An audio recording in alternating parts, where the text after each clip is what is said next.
పరిశుద్ధ సంఘమంతటికి తండ్రి దేవుడి నుండి ప్రభు అయిన యేసుక్రీస్తు వారి నుండి కృపయు సమాధానమును అనుగ్రహింపబడాలని దేవుని వేడుకుంటూ ప్రభు యొక్క మెండైన దీవెనలు సదాకాలం మీతో ఉండాలని నేను ఆశిస్తున్నాను. ప్రియులారా, దేవుడిచ్చిన తోడ్పాటు చేత, ఆయన ఇచ్చిన సిద్ధపాటు చేత ఈ దినము దేవుణ్ణి తండ్రిగా ఎరిగేటువంటి విషయంను గురించి కొంత మనం ధ్యానించడానికి ప్రయత్నం చేద్దామండి. మనం బాప్తీసం తీసుకున్న నాటి నుండి పరలోకంలో ఉన్న దేవుణ్ణి తండ్రి అని పిలవాలన్నటువంటి ఉపదేశం సేవకుల చేత చేయబడి అర్థం చేసుకొని అలవాటు చేసుకొని ప్రార్థన దేవునికి ఇలా చేయాలని ఒక పద్ధతితో మనము దేవుణ్ణి పిలుస్తున్నాము తండ్రి అని. నేను చెప్పబోతున్న ఈ విషయం కొత్తది కాదు, అలా అని తెలిసిందే అని మీరు నిర్లక్ష్యంగా వినవలసినంత చిన్న విషయం కూడా కాదు. ఒక విధంగా వ్యక్తిగతంగా ఒక 3-4 సంవత్సరాల నుంచి లోతుగా నడుస్తున్న తర్వాత బాగా అర్థమవుతుంది. మన వాళ్ళకి అత్యంత కీలకమైన సందర్భం ఈరోజు మనం మాట్లాడుకోబోతున్న సందర్భం. దేవుడు తండ్రి అని ఎరుగుట గొప్ప భాగ్యం ప్రియమైన వాళ్ళారా. పూర్వపు సేవకుల్లో ఒక సేవకుడు చెప్పిన స్థిరమైన మాట ఏమిటి అని అంటే, దేవుడు తండ్రి అనే అర్థం కాకపోతేనట బైబుల్ భూమి మీదకి వచ్చి వ్యర్థము అన్నటువంటి మాట ఆయన ఉపయోగించాడండి. మీ మనసు పట్టుకోవాలి. మాట చిన్న మాట కాదు, మన చెవికి తాకింది. ఈరోజు లోకంలో చాలా మతాలు ఉన్నాయి ప్రియమైన వాళ్ళారా, చాలా మత నాయకులు ఉన్నారు, చాలా సిద్ధాంతాలు ఉన్నాయి. ఒకవైపు మనకు కూడా ఓపిక చచ్చిపోతుంది. ఓపిక ఎక్కడ చచ్చిపోతుంది అని అంటే, ఇందులో ఏది నిజం, ఎవరు వాస్తవం, ఏది కరెక్టు. ఒకవైపు బాగా తెలివితేటలు మేధావులుగా ఉన్నవారు లేచి ఈ దేవుడు, ఈ మతము, లేకపోతే ఎవరో ఒకరు ఉండి మొత్తం దీన్ని ఆపరేట్ చేస్తున్నారు, ఆయనకు భయపడాలి, ఇదంతా అండి పెద్ద ట్రాష్. బలహీనుడు నమ్మేటువంటి విషయం ఏదైనా ఉందంటే దేవుడు అని చెప్తుంటారు ప్రియమైన వాళ్ళారా. ఇన్ని సంఘర్షణల మధ్య మనకు కూడా ఒకంత సందేహమే. పరిష్కారం కావాలి కదండి, ఆన్సర్ కావాలి కదా. ఒకటి చెప్పదలుచుకున్నాను ప్రియమైన, వ్యక్తిగతంగా నేను వచ్చిన అవగాహనను మీ ముందు పెడతాను. నాకు ఒక విషయం బాగా అర్థమైందండి, బాగా టైం కూడా స్పెండ్ చేశాను. నిజం, చాలా ఎక్కువగా కూడా విన్నాను ప్రియమైన వాళ్ళారా. లేదు అనే వాళ్ళ అభిప్రాయాలు నా మనసులో నేను దేవుని ఒక విషయం అడుక్కున్నాను వ్యక్తిగతంగా. నేనైతే నమ్ముతున్నాను దేవా. వేరే వ్యక్తుల మాటలు విన్నప్పుడు ఎలా ఉంది అని అంటే, నిజమే కదా, మనమే తొందరపడి నమ్ముతున్నామేమో అన్న అనుమానం కూడా కలుగుతుంది. ఈ రెండింటి మధ్య నాకు ఒక ఏమన్నాలి, ఒక పీస్ కావాలి. ఒక నేను అర్థం చేసుకున్న విషయం పట్ల నా మనసుకు నెమ్మది కావాలి. నిజం అండి, ఈ విషయం నాకు అర్థమైన తర్వాత అది దొరికింది ప్రియమైన వాళ్ళ. బాగా వినండి, ఇది మీ మనసుకు చేరుతుందో లేదో నాకు తెలియదు, కానీ నేను చెప్పే మాట ఏమిటి అని అంటే, అంటే దేవుడు తండ్రి అని అర్థమైన రోజునండి దేవుడు ఉన్నాడని మనకు నిర్ధారణ అయిపోయినట్టే. చాలా కొత్తగా ఉంది ఈ పదం. ఇది సృష్టించిన, ఇది నడిపిస్తున్న, ఇవన్నీ నాకు ఇంకా చాలా దూరం అనిపించాయండి. చాలా చిన్నవి కూడా దాని కింద. ఏ విషయము చాలా నిర్దిష్టమైనది, చాలా స్థిరమైనది, నిలిచిపోయే విషయం అనంటే దేవుడు ఉన్నాడని ఖచ్చితమైన నిర్ధారణకు ఎప్పుడు మనం రాగలము అనంటే, నిజమండి, ఈ మాట మీ హృదయం పట్టుకోవాలి. ఎప్పుడైతే దేవుడు మనకు తండ్రి అని అర్థమవుతాడో ఇక డిసైడ్ అవ్వచ్చండి, దేవుడు ఉన్నాడు. ఇప్పుడు ఇంకొక మాట అడుగుతున్నాను, నిజంగానే మనకు అర్థమయ్యాడంటారా? నా ప్రశ్న మీరు సరిగ్గా పట్టుకోవాలి. మీరు దేవుడు ఉన్నాడని నమ్ముతున్నారా అని నేను అడగటం లేదు, అడగడం కూడా వ్యర్థమండి ఈరోజు ఆ మాట. నిజం, దేవుడు ఉన్నాడని మీరు నమ్ముతున్నారని అడగడం వ్యర్థం. ఎందుకు ఆ మాట అంటున్నానంటే, ఉన్నాడని నమ్మినంత మాత్రాన మనం ఏమాత్రం భయపడుతున్నాం చెప్పండి? భయపడుతున్నాం ఏమన్నా దేవునికి? లేదు ప్రియమైన వాళ్ళారా. అనారోగ్యానికి భయపడినంతగా, డబ్బుకు భయపడినంతగా, ఒక ప్రయాణంలో ప్రమాదానికి భయపడినంతగా ఈరోజు మనిషి దేవునికి భయపడటం లేదండి. అశక్తుడుగా ఉన్నాడు మనిషి ముందు, బలహీనుడుగా ఉన్నాడు, ఏమీ చేయలేని వాడుగా ఉన్నాడు. మనిషి తన హృదయంలో నిశ్చయించుకున్నది చేయగలిగేటట్టుగా మనిషే కనపడుతున్నాడు తప్ప దేవుడు ఎక్కడ కనపడుతున్నాడు చెప్పండి? అందుకోసమే ఈరోజు ఇది కొంత నా వ్యక్తిగతంగా అనిపిస్తుంది, అర్ధరహితమేమో మనిషిని దేవుణ్ణి నమ్ముతున్నామని అడగడం. మీనింగ్లెస్ క్వశ్చన్ అవుతుందండి రాను రాను. బట్ నమ్మిన మీతో, సంఘంగా ఈరోజు కూర్చొని ఒక దేవుణ్ణి ఆరాధిస్తున్న మీతో ఒక బలమైన మాట మీ హృదయంలో నిలిచిపోయే మాట చెప్పాలనుకుంటున్నాను. దేవుడు మనకు తండ్రి అని అర్థమైన రోజున దేవుడు ఉన్నాడని మనకు తెలిసినట్టే ప్రియమైన వాళ్ళారా. ఏమండి, ఈరోజు మన పరిస్థితి ఎలా ఉందో చెప్తానండి. ఇప్పుడు నేను చెప్పబోయే పరిస్థితుల్లో మీరు ఎవరిని కూడా ఎక్స్పర్సన్ ఊహించుకోవద్దు, అంటే ఇంకొకరిని ఊహించుకోవద్దు. మిమ్ములను చెప్తున్న నన్నే ఊహించుకోవాలి. ఇప్పుడు నేను చెప్పబోతుంది, మీరు ఒక గ్రామంలో ఉన్నారు. ఆ గ్రామంలో ఉన్న వారందరూ మీకు తెలుసు. మిమ్మల్ని పెట్టడానికి ఈ సిచ్యువేషన్ చెప్తున్నాను. ఆ గ్రామంలో చాలా పెద్ద ధనవంతుడు ఉన్నాడు. చాలా ఆస్తి ఉంది అతనికి. భూములు ఉన్నాయి, చరాచరాస్తులు ఉన్నాయి, విస్తారమైన సొత్తు ఉంది. ఇంట్లో కొన్ని వందల మంది పని వాళ్ళు చేస్తున్నారు. పెద్ద భవంతి.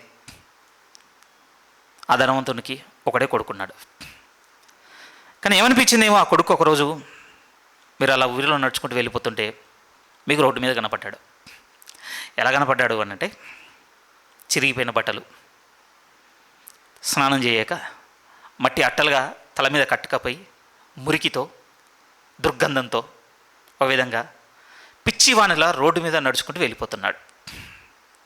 అతను చూడగానే మీకు అర్థమైపోయింది, వేసుకోవడానికి బట్టలు కూడా చాలా రోజుల నుంచి లేవని, తినడానికి సరైన భోజనం కూడా దొరకక దేహం అంతా ఎండిపోయి బలహీనమైపోయాడని అతను చూడగానే మీకు తెలిసిపోయింది. మీరు అతను గుర్తించారు, అరే ఈయన ఆ ధనవంతుని కొడుకు కదా అని మీరు రియలైజ్ అయ్యారు. ఇప్పుడు నేను అడగబోయే ప్రశ్న మీ మనసులో కూర్చుండిపోవాలి. ఇప్పుడు నేను అడిగే ప్రశ్న ఏమిటంటే, ఆ వ్యక్తిని చూడగానే మీరు ఏమనుకుంటారు? ఆ వ్యక్తిని చూడగానే, సరే మీరు బయటికి చెప్పకపోవచ్చు, కానీ అందరం సాధారణంగా అనుకునేది ఏమిటంటే, మతిస్థిమితం చెల్లించిందా ఏంటి ఇతనికి? మెంటలోడ్ అయిపోయాడా? ఎందుకు?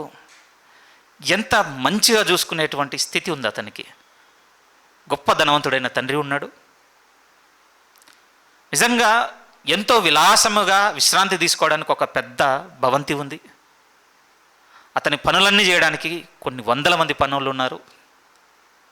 ఎంత భోజనం ఉంది అని అంటే, తిన్నది మళ్ళీ తినకుండా తినగలిగేంత విస్తారమైన సొత్తుతో ఉన్నటువంటి ధనాగారం ఉంది ఇంట్లో. ఇంత మంచి స్థితిలో ఉన్న స్థితి కలిగి దాన్ని వదులుకొని ఈ రోడ్ల మీద తిరుగుతున్నాడేంటి? పిచ్చోడైపోయాడు. ఏమంటే మీ ఆలోచనలో అతడు మతి చెల్లించిపోయింది, పిచ్చోడైపోయాడు అనుకోవడానికి రీజన్ ఏంటి చెప్పండి? నేను చెప్పనా రీజన్ ఏంటో తెలుసా? తన స్థితి యొక్క బెనిఫిట్స్ తను పొందుకోకపోవడం అండి. సింపుల్. తన తండ్రి వలనైనటువంటి ఉపకారములు అనుకోండి, లేకపోతే హక్కును పొందుకోకుండా పిచ్చోన్లో ఉన్నాడు అక్కడ. ఇది ఎందుకు మీతో మాట్లాడుతున్నాను అని అంటే, నిజంగా అండి ఈరోజు మన స్థితి కూడా ఆ రోడ్డు మీద తిరుగుతున్న వాళ్ళలాగా అయిపోయింది. మనకు కూడా ఎవరు అర్థం కాలేదు అని అంటే, ఆ వ్యక్తికి తన తండ్రి యొక్క స్థితి ఎలా అయితే అర్థం కాలేదో, ఈరోజు మన స్థితి కూడా అలానే అయిపోయింది ప్రియమైన వాళ్ళారా. ఏదో ఎగ్జాంపుల్ చెప్పాడు కావచ్చు బ్రదర్, దానికి నాకు సంబంధం లేదనుకోవద్దు. మీరు మీ మనసు ఆలోచించగలిగితే ఆ వ్యక్తి మీరు నేనేనండి. కాకపోతే ఏంటంటే, ఇప్పుడున్న ఈ సోషల్ డిగ్నిటీలో అండి స్పిరిచువల్ డిగ్నిటీ ఎప్పుడో వదిలేసాం మనం. ఇప్పుడున్నటువంటి ఈ సామాజిక గుర్తింపు ఒకటి ఉంది కదా మనకి. ఈ గుర్తింపులో బ్రతుకుతూ ప్రియమైన వాళ్ళారా, అసలైన గుర్తింపును మనం మర్చిపోయాము. నిజమండి. ఒక మాట చదువుదాం, ఇది మంచి మాట ప్రియమైన. ఇక్కడ నుంచే ప్రారంభించాలి నేను, ఇంతకంటే ఇంకా బలమైన లేఖనం నాకు కనపడలేదు ధ్యానిస్తున్నప్పుడు. యోహాను సువార్త 14వ అధ్యాయం. సువార్తను ప్రకటింపబడుతున్నటువంటి ఈ సమకాలీన ప్రపంచంలో ఎక్కువగా సువార్తికుల నోట వినపడేటువంటి రిఫరెన్స్, అనేకులను రక్షణలోనికి నడిపించడానికి దీన్ని వాడినంతగా బైబిల్లో దేన్ని వాడరు. యోహాను 3:16 కంటే కూడా ఇది చాలా ఫేమస్. మనం ఇప్పుడు చదవబోతుంది. యోహాను సువార్త 14వ అధ్యాయము 6వ వాక్యము. మనందరికీ తెలుసు, చాలా వరకు రోడ్ల మీద, ఎక్కడ గోడల మీద కనపడుతుంది, కలవట్ల మీద కనపడుతుంది, ఎక్కడ పడితే అక్కడ కనపడుతుందండి రిఫరెన్స్. ఆవిడప్పుడు బాధ అవుతుందండి, బైబిల్ ఉన్న వాక్యం ఇక్కడేం చేస్తుంది అని. నిజం. యోహాను సువార్త 14వ అధ్యాయం 6వ వాక్యం చదువుదాం. 6లో అంటున్నాడు, నేనే మార్గమును. యేసు ఆ మార్గం ఎలాగో మాకు తెలియనని ఆయన అడగగా, ఎందుకంటే తోమ అడిగాడు, మాకు తెలియదు ఆ మార్గము అని. అప్పుడు ప్రభు ఇస్తున్నటువంటి రిప్లై, యేసు, నేనే మార్గమును సత్యమును జీవమును, నా ద్వారానే తప్ప ఎవడును తండ్రి యొద్దకు రాడు. ఈ రెఫరెన్స్లో తెలిసిందే కదా, ఈరోజు కొత్తగా అనిపించవలసిన మాట ఏంటో తెలుసా? అక్కడ మీరు ఒక పదం చూడాలండి. ఎవడును దేవుని యొద్దకు రాడు అనటం లేదండి. వెరీ వెరీ ఇంపార్టెంట్ అండి ఆ పదం. మళ్ళీ మీ హృదయం పట్టుకోవాలి. ఇది చిన్నది కాదు, బాగా అండి. మనకు ఒక ప్రాబ్లం ఉందండి. మన సమస్య ఏమిటంటే, మనకు బాగా ఫెమిలియర్ అయిన రెఫరెన్స్ల పట్ల మనకు చాలా నెగ్లిజెన్స్ ఉంటుందండి. మనకు బాగా పరిచయం ఉన్న వాక్యాల పట్ల అసలు మన మనసే ఆలోచించేది తెలుసా? నిజం. వాటి వైపు అండి ఎందుకో ఫోకస్ కూడా చేయం. తెలిసిందే కదా ఈ రెఫరెన్స్. నిజం అండి, నిజంగా అది మనకు చాలా పెద్ద ప్రమాదం. నిజం చెప్తున్నాను, అది మనకు పెద్ద మోసం కూడా. ఇక్కడ ఒక మాట మనతో స్థిరంగా ఏమని మాట్లాడుతుందంటే, ప్రభు అంటున్నాడు, నేనే మార్గమును, నేనే సత్యమును, నేనే జీవమును, నా ద్వారానే తప్ప ఎవడును తండ్రి యొద్దకు రాడు. దేవుని దగ్గర ఎన్నో పదాలు ఉన్నాయి ప్రియమైన వాళ్ళారా. ఆయన న్యాయాధిపతి యొద్దకు రాడు అనటం లేదు, సర్వభౌముడు అంటే సావరిన్ గాడ్ దగ్గరికి రాడు అనటం లేదు, లేకపోతే ఇంకా మీరు ఏదైనా రీప్లేస్ చేసుకోండి, దేవునికి బోల్డ్ అండ్ టైటిల్స్ ఉన్నాయి. వాటన్నిటినీ పక్కకు నెట్టి ఒక పదం వాడుతున్నాడు ఆయన. వాడుతూ ఏమన్నాడంటే, నా ద్వారానే తప్ప తండ్రి యొద్దకు ఎలా కూడా ఇంకెవ్వడు రాడు. తండ్రి అన్న పదము చాలా బలమైంది ప్రియమైన వాళ్ళరా. ఇంకొక స్థిరమైన మాట మన హృదయం పట్టుకోవాల్సింది ఏమిటంటే, యేసుక్రీస్తు అనే మార్గాన్ని మనం ఆశ్రయిస్తే చేరుకునేటువంటి డెస్టినేషన్ ఏంటంటే, దేవుడు తండ్రి అనే ఒక గమ్యం దగ్గరికి మనం చేరుకుంటాం. మనం ధన్యులం అండి ఇండియాలో ఉన్నందుకు, ఈ విషయంలో ఎస్పెషల్లీ. అట్లీస్ట్ అండి ఇప్పుడు ఫాదర్ అన్నదానికి, తండ్రి అన్నదానికి విలువన్న తెలుసండి మనం ఈ దేశంలో ఉన్నందుకు. కొన్ని దేశాల్లో చూస్తే ప్రియమైన వాళ్ళారు, ఎందుకంటే ఇప్పుడున్న తరం వెళ్ళాలనుకుంటున్నారు కదా బాగా ఆశతో.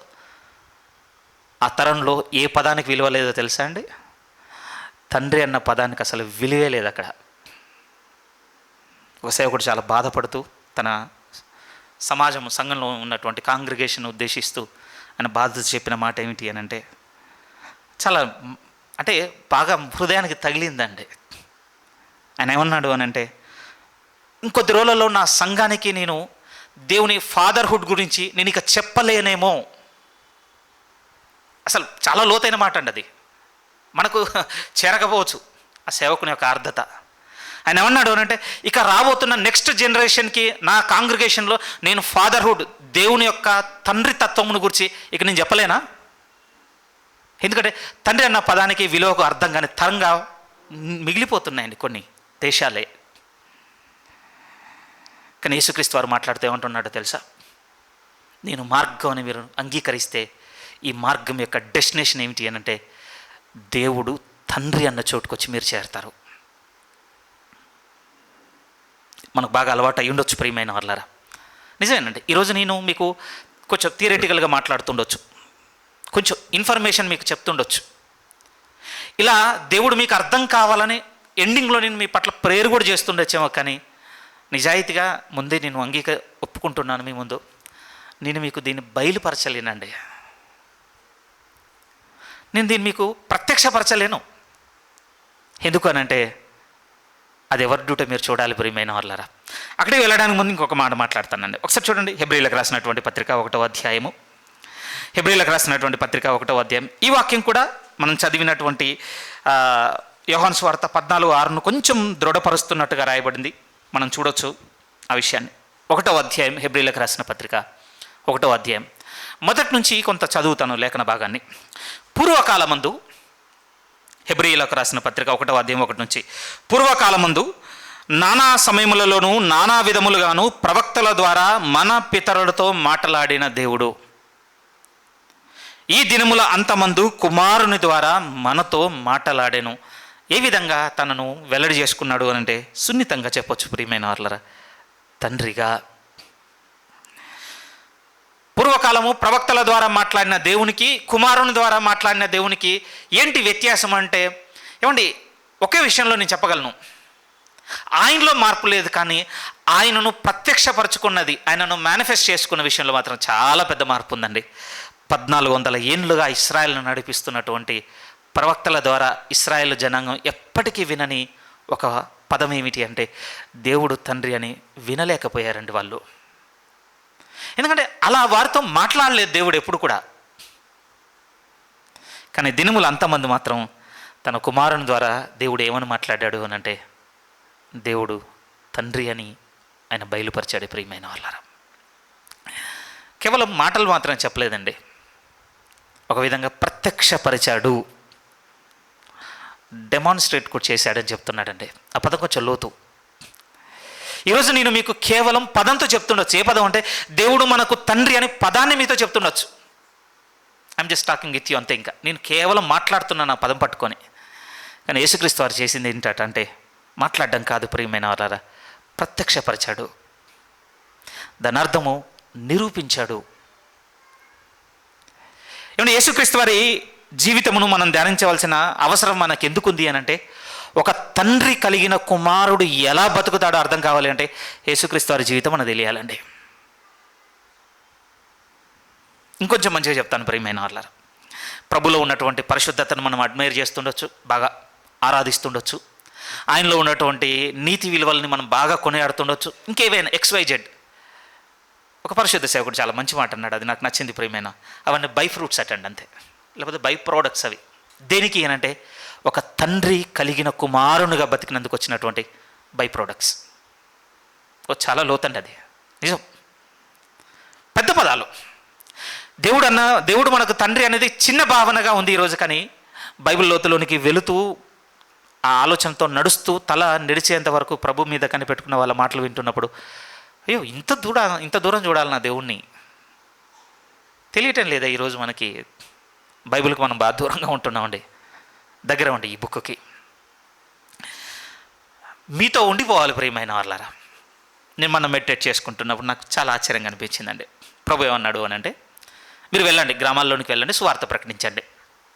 చేర్చుకున్నారా మీ సమాధానం వాళ్ళ గృహంలోనికి వస్తుంది. చేర్చుకోలేదా మరి ఏం చేయండి? మీ పాద దులిపేసి బయటకు వచ్చేయండి. ఎందుకు?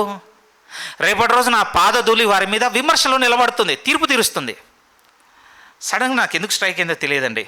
నేను మీద చెప్తున్నాను ప్రియమైన వాళ్ళ, మీరు మీ బైబిల్ని పట్టుకున్న మీ చేతి ధూళి అండి రేపటి రోజున మీతో తోడుగానే ఉంటుంది, లేకపోతే మీ మీద విమర్శన చేస్తుందండి.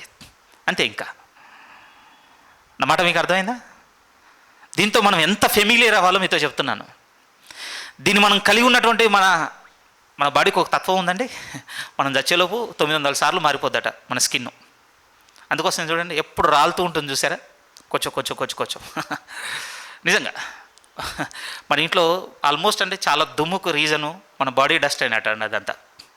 ఇది ఎందుకు మీతో చెప్తున్నానంటే ఈ బైబిల్ పట్టుకుంటే మనం డస్ట్ దీనికి అంటాలండి. కొంచెం టిపికల్గా ఉంది ఆ వర్డ్, కానీ అంత ఫెమిలియర్ అవ్వాలి బుక్కి. దేవుని వాక్యానికి మనం అంత దగ్గర అవ్వాలి ప్రియమైన. ఎందుకంటే రేపటి రోజున ఇది మన మీద నిలబడి విమర్శ చేస్తుంది. అవును, ఇతడు దీంతో సమయమును గడిపాడని చెప్పగలుగుతుంది, అసలు నన్ను ముట్టుకోలేదన్నటువంటి తీర్పును కూడా ఇవ్వగలుగుతుంది. అంతుంది. ఈ విషయం మీతో ఎందుకు చెప్పబడుతుంది అని అంటే దేవుని వాక్యంలో ఉన్నటువంటి లోతు మనకు తెలియాలంటే సమయం గడపాలి ప్రియమైన వాళ్ళారా. యేసుక్రీస్తు వారు అంటున్నారు ఇప్పుడు దేవుడు తండ్రి. మీతో అన్నాను కదా, అది నేను మీకు వెల్లడి చేయలేను, కేవలం వివరించగలనని. ఈ మాట చూడండి, మత్తయి సువార్త 11వ అధ్యాయం. వెరీ వెరీ ఇంపార్టెంట్ ప్రియమైన వాళ్ళారా. సరే, మళ్ళీ ఇంకొక మాట కూడా అవసరం దీని కొరకు. యోహాను సువార్త 17వ అధ్యాయం. ఒకసారి యోహాను సువార్త 17వ అధ్యాయం 6వ వాక్యం దగ్గరికి రండి ప్లీజ్. ఎందుకంటే ప్రత్యక్షపరచాడన్న పదం మీకు చూపించాను కానీ చెప్తున్నాను కానీ చూపించలేదు కదా, దాన్ని చూపిస్తే మీకు అర్థమవుతుంది. యోహాను సువార్త 17వ అధ్యాయం 6వ వాక్యం చూడండి ప్లీజ్. యోహాను సువార్త 17వ అధ్యాయం 6వ వాక్యం. ఈ అధ్యాయానికి ఒక మంచి పేరు ఉందండి. ఇది చాలా ముఖ్యమైన పేరు. నాకు కూడా రీసెంట్ వీక్లో తెలిసింది ప్రియమైన వాళ్ళ. ఏంటి ఈ అధ్యాయానికి ఉన్నటువంటి పేరు అని అంటే, పాత నిబంధన మీరు చూశారనుకోండి, ఇశ్రాయేల్ అపరాధం చేయగానే అపరాధము నివృత్తి చేసుకోవడానికి బలులు కేటాయించాడు దేవుడు. వాళ్ళు చేసిన పలానా అపరాధానికి పలానా బలిని తీసుకురావాలి. ఇశ్రాయేల్ ఎంతవరకు చేయగలడు అని అంటే ప్రధాన యాజకుని యొద్దకు తీసుకొని వచ్చి ఆ బలి పశువుని అప్పగిస్తాడు. ప్రధాన యాజకుడు ఏం చేస్తాడు అని అంటే ఆ బలి పశువు మీద ఇతన్ని చెయ్యి ఉంచమంటాడు. ఆ తర్వాత అర్పణ సంబంధమైనటువంటి తంతు జరిగిస్తాడు. ఇప్పుడు అక్కడికేనండి రిలేషన్. ఎవరి రిలేషన్? అపరాధం చేసిన వాడిది ఆ జంతువుతో ఉన్న రిలేషన్ ఎక్కడి వరకు అంటే అవసరమైతే దాని మీద చేతులు ఉంచడం వరకే. కానీ దాన్ని బలిచ్చిన తర్వాత దాని ప్రత్యక్ష గుడారంలోనికి తీసుకుని వెళ్ళి ఈ అపరాధం చేసినటువంటి ఈ ప్రజల నిమిత్తము ఎలాంటి విజ్ఞాపన చేస్తాడో ప్రధాన యాజకునికి తప్ప బయట ఉన్నోనికి తెలియదు. ప్రియమైన వాళ్ళారా, ఎందుకు ఈ కాంటెక్స్ట్ మీతో చెప్తున్నానంటే, ఒక విధంగానండి ఈ 17వ అధ్యాయం, యోహాను సువార్త 17వ అధ్యాయానికున్న ఒక ఉన్నతమైన పేరు ఏమిటి అని అంటే, ఇది ఒక ప్రధాన యాజకుని విజ్ఞాపన, హై ప్రీస్ట్లీ ప్రేయర్. ప్రియమైన వాళ్ళారా, ఇది నాకు ఎందుకు బాగా అనిపించింది అని అంటే, నాకు చెప్పేశాడు నా ప్రధాన యాజకుడు నా నిమిత్తం ఏమైనా విజ్ఞాపన చేస్తున్నాడో, మీ గురించి కూడా ఏం విజ్ఞాపన చేస్తున్నాడో మీతో చెప్పాడు. నాకు ఎలా తెలుస్తుంది అంటే 17వ అధ్యాయం చదవాలి. ఒక్కసారన్నా చదవండి జీవితంలో ప్లీజ్. ఇంతకంటే దిగజారి ఇంకొక మాట చెప్పలేను నేను. అట్లీస్ట్ ఒక్కసారన్నా చదవండి జీవితంలో. మన నిమిత్తం ప్రధాన యాజకుడు దేవుని సన్నిధిన చేస్తున్నటువంటి విజ్ఞాపన. ప్రియమైన వాళ్ళారా, ఇది మీ హృదయం పట్టుకోవాలి. ఈ మాట ఇంటికి వెళ్ళి చదువుకోండి, అధ్యాయం మొత్తం. చాలా అద్భుతమైన మాట. కానీ ఈరోజు చూద్దాం ఒక ముఖ్యమైన పదము. 6వ వాక్యం చూడండి ప్లీజ్. 6వ వాక్యం, యోహాను సువార్త 17వ అధ్యాయం 6లో దేవుని వాక్యం మనతో చెప్తున్నాడు. ప్రభు అంటున్నాడు ఆయన ప్రేయర్లో, లోకము నుండి నీవు నాకు అనుగ్రహించిన మనుష్యులకు నీ నామమును ప్రత్యక్షపరిచితిని. నేనన్నా వివరిస్తున్నాను ఈరోజు. ప్రభు అంటున్నాడు, కేవలం వివరించలేదట ప్రియమే, లిటరల్గా ఆయన మేనిఫెస్ట్ చేసే ప్రత్యక్ష పరిచితిని. ఏంటి ఆయన నామము అని అంటే, ఈ అధ్యాయంలో 6 సార్లు ప్రథమ ప్రయోగం చేస్తాడు. ప్రియమైన వాళ్ళారా, నీ నామమును వెల్లడి చేశాను, ప్రత్యక్షపరిచాను, నీ నామమును వారికి ఇచ్చి ఉన్నాను, నీ నామమునందు వారిని స్థిరపరిచాను. ఏంటి ఆ నామము ఈ అధ్యాయమును బట్టి అంటే, స్థిరంగా చెప్పొచ్చు తండ్రి అనేదే ప్రభువు ఇక్కడ ప్రత్యక్షపరిచిన నామము. కొంచెం మనం ఎవాల్వ్ అయ్యాం కదండి, మనకు చాలా తెలివి వచ్చేసి చదువుకున్నాం కనుక వెంటనే మన హృదయంలో ఉన్నటువంటి ఇబ్బంది ఏమిటి అని అంటే, పేరుకు తండ్రికి ఏమన్నా పోలిక లేదు కదా, ఫాదర్ అనేది నేమ్ అవ్వదు కదా అనుకుంటుంది మన హృదయం వెంటనే. సరే, మీకు అంత దూరం కలిగి ఉందో లేదో, నాకు కలిగినప్పుడు ఆ ఆన్సర్ దొరికింది. కొంచెం హెబ్రీ భాషకు కొంచెం ప్రత్యేకమైన క్వాలిటీ ఉందండి, విశిష్ట లక్షణం ఉంది. పేరు, టైటిల్, ఈ రెండండి ఇంటర్చేంజబుల్ అవుతూ ఉంటాయి. దాని గురించి చాలా లెంతీ ఉంది ప్రియమైన వాళ్ళు. 20 రెఫరెన్స్లో కంకార్డెన్స్ తీసుకుంటే అర్థమైందండి. బట్ మీ హృదయంలో చిన్న పాయింట్గా పెట్టేస్తున్నాను. నామము అంటే నేమ్, టైటిల్ రెండు ఇంటర్చేంజబుల్గా ఉంటుంటాయండి. తండ్రి అనేది పేరు కాదు కదా అంటే, హెబ్రీ భాషకు ఉన్నటువంటి గుణంలో ఏం చెప్పొచ్చు అంటే, చాలాసార్లు యేసుక్రీస్తు వారు వాడి చూపించిన దాంట్లో తండ్రి అని చెప్పిన దాంట్లో ఆయన టైటిల్గా అట్ ద సేమ్ టైం నేమ్గా కూడా ప్రజెంట్ చేశాడు. ప్రియమైన వాళ్ళ ఇన్ఫర్మేషన్ కోసం అది ఇక వదిలేద్దాం దాన్ని అక్కడ. ఈ వాక్యం మనం చదువుతున్నప్పుడు మనకేం కనపడుతుందంటే, దేవుడు తండ్రి అని ప్రత్యక్షపరచాను అంటున్నాడు ప్రభు. ఇంతసేపు మేము హోల్డ్ చేసిన రిఫరెన్స్ దగ్గరికి వెళ్ళిపోదాం. ఇక మత్తయి సువార్త 11వ అధ్యాయం రండి ప్లీజ్. మత్తయి సువార్త 11. ఇది మీ అందరి హృదయంలో నిలిచిపోవాలని ఆశపడుతున్నానండి. ఈ రిఫరెన్స్ చర్చ్లో ఉన్నటువంటి ప్రతి ఒక్కరితో చెప్తున్నమాట, ప్రతి ఒక్కరితో. మత్తయి సువార్త 11వ అధ్యాయం 27 నుంచి 30 వాక్యాలు ముఖ్యము. చూద్దాం ఏమని రాయబడుతుందో చూడండి. మత్తయి సువార్త అందరు తీసినట్టే చదువుతున్నాం. మత్తయి సువార్త 11వ అధ్యాయం 27 నుంచి, సమస్తమును నా తండ్రి చేత నాకు అప్పగింపబడి ఉన్నది. తండ్రిగాక ఎవడును కుమారుణ్ణి ఎడగడు, తండ్రిగాక ఎవడును కుమారుణ్ణి ఎరుగడు, కుమారుడుగాకను కుమారుడు ఎవనికి ఆయను బయలుపరచను ఉద్దేశించిన వాడుగాకను మరి ఎవడును తండ్రిని ఎరుగడు. చదివిన లేఖనం మనకు నేర్పించే బలమైన విషయం ఏమిటంటే, ఈరోజు నాకు యేసుక్రీస్తు అర్థమైపోయాడని తండ్రికి దూరంగా ఉండి ఎవ్వరు కూడా క్లెయిమ్ చేసుకోవడానికి వీల్లేదండి. చదివిన లేఖను బట్టి ఏం చెప్పొచ్చు అని అంటే, అతనికి శూన్యం తెలిసి యేసుక్రీస్తు గురించి శూన్యమే, జీరో. ఎందుకంటే అసలు యేసుక్రీస్తు వారు అర్థం అవ్వాలి అని అంటే ఎవరు వెల్లడి చేస్తే అర్థమవుతాడట అంటే, తండ్రి తప్ప ఇంకెవ్వరు కూడా ఎరగరు ఆయనని. అందుకోసం ఈరోజు చాలా డిబేట్స్ ప్రియమైన వాళ్ళారా. యేసుక్రీస్తు వారు దేవుడా కాదన్న దాని గురించి చాలా విన్న తర్వాత అండి, మన దాంట్లో కూడా చాలా వెర్షన్స్ అంటే ఇతర మతస్థుల నుంచి చాలా విన్న తర్వాత మన మతంలో ఈ పదం వాడాలి, ఇంతకంటే ఇంకేమో పదం వాడగలం. మనం నమ్ముతున్న ఈ విశ్వాసంలో ఉన్నవారు కూడా యేసుక్రీస్తు వారు దేవుడు కాదు, లేకపోతే దేవుని స్థాయికి కింద అన్నటువంటి ఈ విషయాలన్నీ విన్న తర్వాత నాకు ఒకటి ఏమర్థమైంది అని అంటే, ఈ మాట చదివిన తర్వాత, అయ్యో మేము ఎంత పిచ్చోళ్ళం భూమి మీద, నిజంగా ఎంత మూర్ఖులము. ఎందుకు? తండ్రి తప్ప ఎవ్వరు ఎరగరన్న ఆయనను పట్టుకొని ఇక్కడ మాకు తెలుసు అని మేము కొట్టుకుంటున్నాం ఏంటి? ఒక బలమైన లేఖనం ఉంటుందండి, 2 సార్లు ఉంటుంది. యోహాను సువార్త 17:17లో ఉంటుంది, మత్తయి సువార్త 25లో కూడా ఉంటుంది. ఆయనట తండ్రి మహిమ కలిగిన వాడై వచ్చే రోజు ఉంది ప్రియమైన వాళ్ళ. అప్పుడు చూస్తారండి. అప్పుడు వాడిని పదం ఏంటో తెలుసండి, బైబిల్లో సకల గోత్రముల వారు తమ రొమ్ము కొట్టుకుందురు. చిన్న మేనిఫెస్టేషన్ కాదు ప్రియమైన వాళ్ళరా. ఒక విధంగా రివీల్ అవ్వని ఒక మహిమ ఉన్నది ప్రభువు కోసం. దూరం వెళ్తున్నాం కానీ తండ్రి అంటున్నాడు, నేను తప్ప ఎవ్వరు ఎరగరు క్రీస్తుని. మరి యేసుక్రీస్తు వారు ఏమన్నా తక్కువ? ప్రభు అంటున్నాడు, తండ్రి నేను తప్ప ఎవ్వరు తెలవరు, ఎవ్వరు ఎరగరు, అంతే. ఇంకొక పదం కూడా అద్భుతంగా ప్రభు ఏమన్నాడంటే, నేను ఎవరికి బయలుపరచను ఉద్దేశించిన వాడు తప్ప మరి ఎవరును ఎరగరు. ఏం నేర్పిస్తుంది ఈ మాట అనంటే, బాగా వినండి, ఇది ఇంపార్టెంట్ కీవర్డ్, ఫస్ట్ కీవర్డ్ ఈరోజు ప్రసంగంలో. సేవకుల ప్రసంగాల ద్వారా నాకు ఇన్ఫర్మేషన్ మాత్రమే తెలుస్తుందండి, సమాచారం మాత్రమే తెలుస్తుంది దేవుడు తండ్రి అని. కానీ బయలుపరచబడాలి అన్నట్టు మాత్రం ఆ శక్తి ఎవరికి ఉంది అనంటే యేసుక్రీస్తు వారికి మాత్రమే. ఆయన తప్ప ఇంకెవ్వరు చేయలేరండి. ఎందుకు చెప్తున్నాను ఇది? ఎందుకు చెప్తున్నాను? మీరు నేను యేసుక్రీస్తును ఆశ్రయించడానికి చెప్తున్నాను. కిందికి వెళ్తే ఇన్ఫర్మేషన్ అదేనండి. చాలా రోజుల నుంచి సందర్భం నుంచి బయటికి తీసి చూస్తున్నాం కనుక ఆ రిఫరెన్స్ ఇంకోలా అర్థమైందండి. ఈరోజు కాంటెక్స్ట్లో చూద్దాం, మీకు టచ్ అవుతుంది. ఎందుకు కిందికి వచ్చేసరికి, ఇదిగో ప్రయాసపడి భారం మోసుకుంటున్న సమస్త జనులారా నా యొద్దకు రండి అని ఎందుకు కాలంగిస్తున్నాడు? మొట్టమొదటిసారి నా యొద్దకు రండి అన్నటువంటి పిలుపు ఎందుకు ఇస్తున్నాడు అనంటే, నేను తండ్రిని మీకు బయలుపరచాలంటే నా దగ్గరికి రండి. అదర్ పర్సన్స్ కాదు. నాకు బైబిల్ చదవగానే అర్థం కావటం లేదు దేవుడు తండ్రి అని, పలానా సేవకుని ప్రసంగంలో బాగా అర్థమవుతుందండి, అంతే. బయలుపరచబడదు. మీతో అన్నాను కదా, బయలుపరచబడితే ఎలా ఉంటుంది అనంటే, ఇక దేవుడు ఉన్నాడన్నటువంటి కన్క్లూజన్కి వస్తామంటే ఇక అది మారదు. అవునండి, ఇక అది మారదు. మిమ్ములను నన్ను మార్చేది ఇక భూమి మీద ఉండదు ప్రియమైన వాళ్ళరా. ఒక సేవకుని వాక్యంతో చెప్తున్నాను నేను. దేవుడు మనకు తండ్రి అని బయలుపరచబడిన తర్వాత ఇక దేవుణ్ణి నేను నమ్మనని చెప్పగలిగేటువంటి మాట ఇక భూమి మీద ఉండదండి. నిజం. అది చాలా లోతు. అంత చిన్నగా దేవుని అనుగ్రహం పొందుకునేది కాదు. ఎందుకనంటే ప్రభు అన్నాడు, నా చేతిలో ఉన్నది. నేను ఏం చేస్తున్నాను తెలుసా? కళ్ళమును బాగా శుభ్రం చేస్తున్నాను, పొట్టంతటిని అగ్నిలో వేస్తాను, గోధుమలు మాత్రం ఇంట్లోకి చేరుస్తాను అన్నాను. ప్రభు దగ్గరికి రావడం అంటే చిన్న విషయం కాదు ప్రియమైన వాళ్ళరా. గోధుమలకు మాత్రం వెల్లడి చేస్తాడు. ఇది మీకు చెప్పడంలో నా ఉద్దేశం ఏమిటి అనంటే, కొంచెం సీరియస్గానే చెప్పాలనుకున్నాను ప్రియమైన వాళ్ళరా.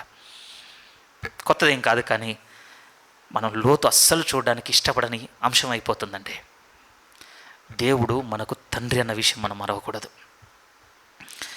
భరోసా ఉంది ప్రియమైన వాళ్ళారా.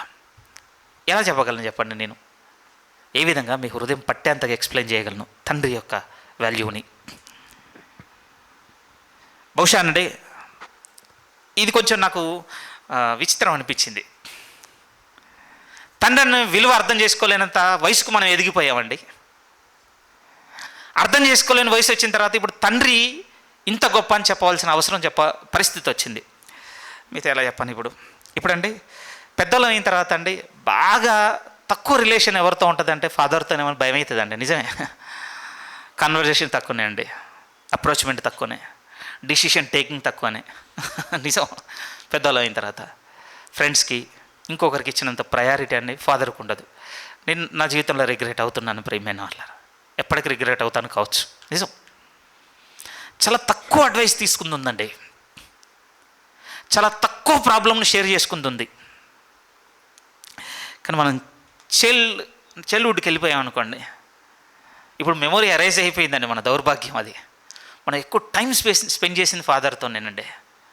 ప్రతి చిన్నది చెప్పుకుంది ఫాదర్తోనే. ఎరేజ్ అయిపోయాయండి. నా దగ్గర పదాలు లేవు. మీ హృదయంలోనికి వాటిని తీసుకురాగలిగేటువంటి శక్తి కూడా నాకు లేదు.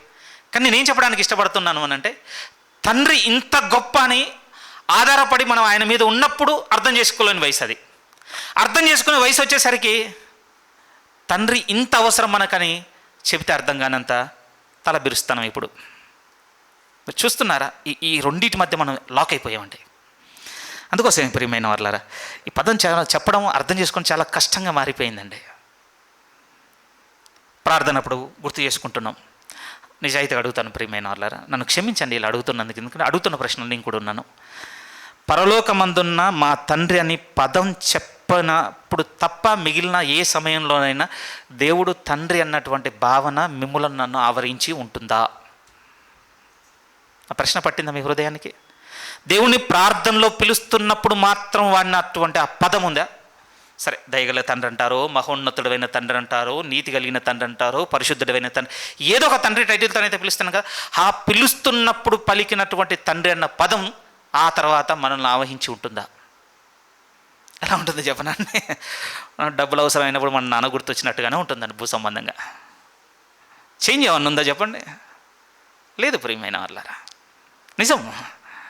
ఈరోజు ఒక కొడుకండి తన తండ్రి యొక్క ప్రజెన్స్ని, లేకపోతే తన తండ్రి తన చుట్టూ ఆవహించున్నటువంటి ఏమైనా ఫీలింగ్ నండి పూర్తిగా మర్చిపోయాడు ప్రియమైన వాళ్ళారా. చెబుతున్న మాట అబద్ధం కాదు, మనందరికీ తెలుసు, మన ఎక్స్పీరియన్స్ అయిందే. అది ఫోన్ రూపేనో, టీవీ రూపేనో, ఎంటర్టైన్మెంట్ రూపేనో, ఇంకా XYZ రూపేనో, వేరే వాటన్నిటిని ఆక్యుపై చేసేయండి. మన ఇంట్లో ఈరోజు దేన్ని మిస్ అయ్యామనంటే, ఒక కొడుకు తన తండ్రి ప్రజెన్స్లో ఉన్నాడు అన్నటువంటి ప్రజెన్స్ని మిస్ అయ్యాడు భౌతికంగా. ఎగ్జాక్ట్గా సేమ్ అదే ఉందండి మనతో స్పిరిచువల్గా. మీకు చేరాలి ప్రియమైన వాళ్ళారా నా హృదయంలో ఉన్నటువంటి అర్థత. దేవుడు మనకు తండ్రి అని ఎరుట మన హయ్యెస్ట్ ప్రయారిటీ అండి. క్రిస్టియన్గా హయ్యెస్ట్ ప్రయారిటీ, మన రక్షణ కంటే పై స్థాయి అండి. నిజం. తెలియట్లేదు ప్రియమైన వాళ్ళారా నాకు అస్సలు. స్టిల్ అండి, నాకు ఆయనది లియోనార్డో రెవెన్హిల్ అని ఉంటారు సేవకులు, చనిపోయారు. ఎందుకోనండి అంటే దేవుడు తండ్రి అన్నప్పుడల్లా ఆయన ఇంటర్వ్యూ గుర్తొస్తుందండి. థింక్ 86 అప్పుడు ఆయన ఇంటర్వ్యూ చేస్తున్నారు. ఆయన ఇంకా నడవగలిగే స్థితి లేకుండా చైర్కే పరిమితం అయినప్పుడు ఇంటర్వ్యూ చేస్తున్నారు ఆయన్ని. అప్పుడే ఆ ఇంటర్వ్యూ ఒక అరగంట ఉందండి యూట్యూబ్లో, ఒప్పుకుంటే మీరు చూడండి, ఆయన పేరు కొట్టి వస్తుంది. ఆ ఇంటర్వ్యూ అంతా చూసిన తర్వాత నాకు బాగా అర్థమైంది, ఈ జనరేషన్ బట్టి మీరు ఏం ఆలోచిస్తున్నారు అని అంటే, ఆయన దుఃఖంతో చెప్పిన మాట, అయ్యో ఈ తరం ఇక ఎప్పటికీ దేవుని తండ్రిని అర్థం చేసుకోలేదని తన ముగింపు మాటలు చెప్తున్నప్పుడు ఆశ్చర్యం అనిపించిందంటే, ఎందుకు ఇట్లా అయిపోయాం మనం అసలు ఒక స్పిరిచువల్గా. మీకు చేరుతుందండి నా మాటలు? ఎందుకంటే ఇది నేను మీకు బాగా అర్థమయ్యేటట్టుగా ప్రసంగం చెప్తే ప్రయోజనం కాదు ప్రియమైన వాళ్ళరా. మీరు నేను ఒక ఆయన దగ్గరికి చేరుకొనుట అవసరం. ఆయన దగ్గరికి చేరుకుంటే ఆయన చేసేది ఏంటంటే దేవుణ్ణి తండ్రిగా మనకు బయలుపరుస్తాడండి. బయలుపరిస్తే ఎలా ఉంటుంది అనంటే, ఒక పిల్లవాడు భూమి మీద బతుకుతున్నప్పుడు తన తండ్రి ఉంటే ఏ విధంగానైతే నిశ్చింతగా, నిర్భయగా, ధైర్యముతో ప్రతి అవసరం తీర్చే ఒక ఆయన నాకున్నాడు అన్నటువంటి ఒక తెగింపుతో ఎలాగైతే బతుకుతాడో అలా బతకగలమంట. ఉదాహరణకి ఎత్తుకోగలిగే ప్రాయం ఉన్నటువంటి కొడుకు వయసులోకి మనం వెళ్ళామనుకోండి, వాడిలో ఏం చింతుందని చెప్తాను చెప్పండి? ఏ అవసరం కొరకు వాడు ఆరాటపడుతున్నాడని చెప్తాను చెప్పండి? దేని కొరకు వాడు వేదన పొందుతున్నాడని చెప్పగలుగుతాను చెప్పండి? వాడు తండ్రి రొమ్మున ఆనుకొని వాడుకున్నంత ధైర్యంతో ఇక భూమి మీద ఇంకెవ్వరు ఉండరు. ఆ భరోసా అయినా, ఆ ధైర్యమైన, ఆ నెమ్మదైన, ఆ శాంతి అయినా, XYZ ఏదైనా పెట్టుకోండి అక్కడ. అది ఎక్కడి నుంచి వచ్చింది అని అంటే, ఆ పిల్లవాని హృదయంలో ఉన్నది నాకు నా తండ్రి ఉన్నాడన్నటువంటి ప్రత్యక్షతను బట్టి అంతే. ఇంకా వెరీ సాడ్ అండి మనం పెద్దవాళ్ళం అవ్వడం ఈ విషయంలో. మనం పోగొట్టుకున్నాం దాన్ని ఎఫెక్ట్ ఎక్కడ పడింది అంటే, పరలోకమందున్న దేవుడు ఈరోజు మనకు తండ్రి అని అంటే అంత భరోసా పొందుకోలేకపోతున్నామండి. నిజమండి. నేను కూడా చాలా ప్రేయర్ఫుల్గానే ఉంటున్నాను ప్రియమైన వాళ్ళరా. ఏ విషయంలో అంటే, దేవుని నాకు తండ్రి అని బయలుపరచు దేవా. కింద మాటలు చదువుదామండి, కాంటెక్స్చువల్గా అదే మీనింగ్ ఉంది, చూద్దాం. 27 నుంచి చదువుకుంటూ కిందికి వెళ్ళిపోదాం ఫ్లో. 27 నుంచి, సమస్తమును నా తండ్రి చేత నాకు అప్పగింపబడి ఉన్నది. తండ్రిగాక ఎవడును కుమారుని ఎరగడు, కుమారుడుగాకను కుమారుడు ఎవరికి ఆయనను బయలుపరచను ఉద్దేశించును వాడుగాకను మరి ఎవడును తండ్రిని ఎరగడు. ప్రయాసపడి భారం మోసుకొనుచున్న సమస్త జనులారా నా యొద్దకు రండి, నేను మీకు విశ్రాంతి కలగజేతును. ఆ తర్వాత అంటున్నాడు, నా యొద్దకు రండి, నేను మీకు విశ్రాంతి కలగజేతును. నేను సాత్వికుడును, దీన మనస్సు గలవాడును గనక మీ మీద నా కాడి ఎత్తుకొని నా యొద్ద నేర్చుకునుడి, అప్పుడు మీ ప్రాణములకు విశ్రాంతి దొరుకును. ఏ విధంగా అండి మన ప్రాణములకు విశ్రాంతి? మన బరువులు తీసినంత మాత్రాన్ని కాదు ప్రియమైన వాళ్ళారా. ఒక సేవకుడు చాలా చక్కగా మాట్లాడుతున్నాడండి తన సంఘంలో ఉన్నటువంటి విశ్వాసులతో. ఆయన ఏమడిగాడు అనంటే, ఒక కుమారునికి ఒక తండ్రి ఇచ్చేటువంటి ఉన్నతమైనటువంటి బహుమానం ఏంటి అన్నటువంటి విషయాన్ని తన సంఘంలో ఉన్నటువంటి విశ్వాసం అడుగుతున్నాడండి. ఒకవేళ ఇప్పుడు మనం ఉన్నాం అనుకోండి, యాజ్ ఏ ఫాదర్గా సంఘంలో ఉన్నటువంటి తండ్రులను అడుగుతున్నటువంటి మాట, మీ పిల్లలకు మీరు ఇవ్వాలనుకున్నటువంటి ఉన్నతమైన బహుమానం, లేకపోతే ఉన్నతమైనది ఏమి ఇవ్వాలనుకుంటే మీరు తాపత్రయపడుతుండొచ్చు. మనకి బెటర్ ఫ్యూచర్, లేకపోతే సెటిల్ లైఫ్, లేకపోతే నా బలం ఉండగానే సంపాదించి ఎంతో కొంత మన కోసం వెనక కూర్చుకోవాలి, లేకపోతే వాడు పెద్ద అయ్యేసరికి వానికి ఇక ఏమైనా పెట్టుకోండి, బెటర్ ఎడ్యుకేషన్ పెట్టుకుంటారో, లేకపోతే వానికి ఒక కారు కొని, ఇవన్నిటికంటేనండి నిజం అంటే ఒక కుమారునికి ఒక తండ్రి ఇచ్చే ఉన్నతమైన బహుమానం ఏమిటో తెలుసా? తను ఒక దైవ సంబంధమైన తండ్రిగా ఉండుట, ఒక గాడ్లీ ఫాదర్గా ఉండడం అనేది ఒక తండ్రి తన కుమారునికి ఇచ్చే ఉన్నతమైన బహుమానం. ప్రియమైన వాళ్ళ ఈ భూమి మీద అది నా హృదయంలోనికి రాగానండి, నా హృదయం ఎంత చెమ్మగిల్లిందో ఆ సమయంలో. ఇది ఒక క్రైస్తవుడిగా కలిగి ఉండవలసిన నమూనా. నిజమండి, చిన్న బహుమతి కాదు పిల్లలకు, అది ఓ చాలా పెద్దది. ప్రియమైన వాళ్ళరా, అది పొందుకున్నవానికి తెలుస్తుంది అంటే అండి, అది ఇస్తున్నవానికి తెలుస్తుంది దాని విలువ. ఎందుకంటే ప్రభు అంటున్నాడు, ఇప్పుడు నా యుద్ధకు రండి, నేను మీకు నేర్పేదను. ఏం నేర్పిస్తాను? మీకు విశ్రాంతి కలుగుతుంది, అది నేను నేర్పిస్తాను. ఏ విధంగానంటే దేవుని తండ్రి అని బయలుపరచడంలోకున్న దాని వెనుకున్నంత విశ్రాంతి కంటే బలమైన విశ్రాంతి ఈ భూమి మీద ఇంకేం లేదండి. ప్రభు వెళ్ళిపోతూ శిష్యులు బాధపడుతున్నారు. 13వ అధ్యాయంలో వాళ్ళ పాదాలు కడుగుతున్నాడు, వాళ్ళతో మాట్లాడుతున్నాడు. ఒక్కొక్కరు ఒక్కొక్కలా రెస్పాండ్ అవుతున్నారు. పేతురు అయితే అత్యుత్సాహంతో చాలా ముందు పడుతున్నాడు. యూద అయితే తను వెనక వేసుకోవాల్సిన ఆలోచనలతో తను వేస్తున్నాడు. ఒక్కొక్కరు డిస్కషన్ ఒక్కొక్కటి. ప్రియమైన వాళ్ళారా, బయటకు వస్తుండగానే తోమాది ఒక సందేహము, తర్వాత ఫిలిప్పుది ఇంకో రకమైన సందేహం. ఈ కాన్వర్జేషన్ అంతట్లో ప్రభు ఒకటి అర్థమైపోయింది. ఏమర్థమైపోయింది అని అంటే, నేను వెళ్ళిపోతే వీళ్ళకి భరోసా పోతుంది.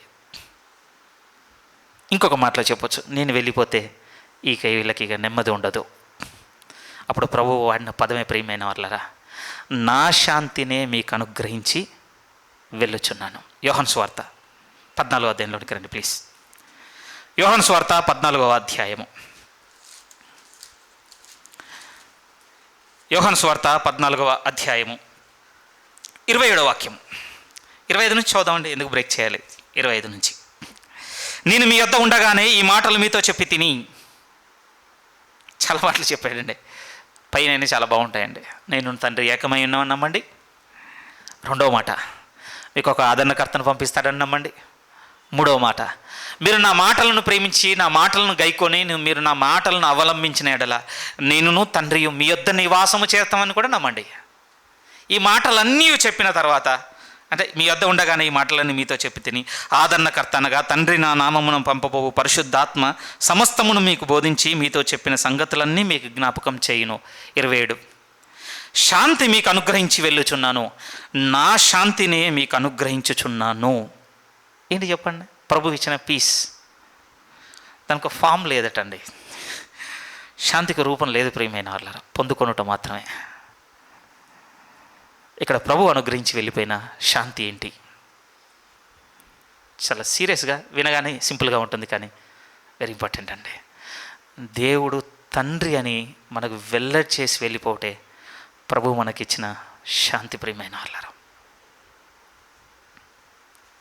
చేరుతున్నాయా మీ హృదయానికి మాటలు?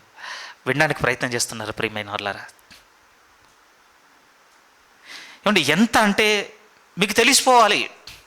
ఇప్పుడు పిల్లలు ఉన్నారు కదా మీ ఇంట్లో, మీ పిల్లవాడిని చూస్తే స్పిరిచువల్గా మనం దేవుని దగ్గర ఉండవలసిన మన పద్ధతి తెలిసిపోవాలట.